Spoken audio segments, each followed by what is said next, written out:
Ողջույն Արմենիայի եթերում ժամը լրատվականն է։ Այսօր մենք ամփոփենք տարին դա տրամաբանական է։ Եվ այսպես արտասվում էր Պուտինը Կրեմլի բակում, դարձել էր նախագահ, աչքերին չէր հավատում։ Փողոցներում տեղադրված արագաչափերը ստիպեցին վարորդներին ճանաչել իրենց չափերը։ Երևանը հռչակվեց գրքի մայրաքաղաք, իսկ ազգային գրադարանը մնաց անբարեկարգ։ Բուտիկներ էին սարքում, մաշտոցի պուրակում, ակտիվիստները պահանջում էին շտապ ապամոնտաժում։ Նախագահը քաղաքապետին ասաց ու պահանջեց.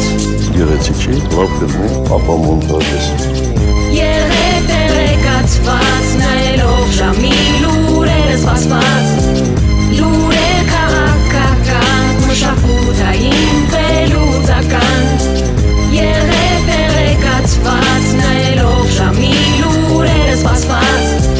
լուրեր քաղաքական, մշակութային վերլուծական։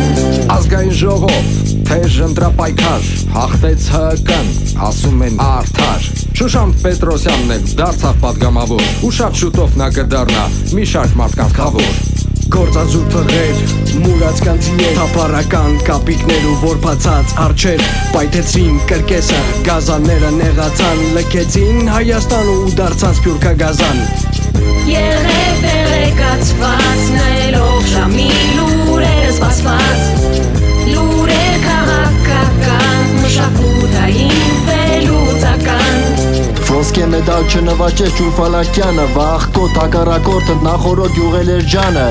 Իսկ ռիպսիմեն ծարամարտից բրոնզ բերեց, ու մեդալով լավ էլ ճոխ հարսանիք արեց։ Ու ֆոնին գոր խփեց Հենրիկ Մխիթարյանը։ Գեղեցիկ էր այդ գոլը, քան Միս Հայաստանը։ Հաղթեցին շախմատիստները, եւս մեկ նորություն, չեմպիոնությունը նրանց մոտ դարձավ սովորություն։ Երեկացված նայելով ժամի լուրերը սպասված, լուրեր քաղաքական, մշակութային վերլուծական։ Երեկացված նայելով ժամի լուրերը սպասված, լուրեր քաղաքական, մշակութային վերլուծական։ Եվ վերջում լուրեր եղանակից ուշադիր եղեք, լսեք դուք ինձ։ Տեղեկացնում եմ ձեզ, որ մոտ ապագայում գեոմագնիսական դաշտը կլինի կայուն։ Անցած տարի ամռանը շատ հով էր, այսօր այսքանը սիրով ձեր լիլի հով էր։